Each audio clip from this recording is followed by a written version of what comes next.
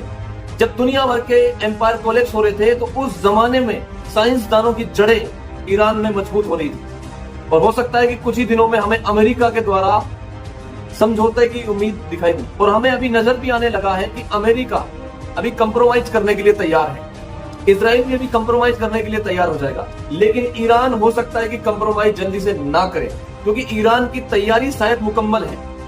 लेकिन आप क्या सोचते हैं इस बारे में, कमेंट करके जरूर बताइए।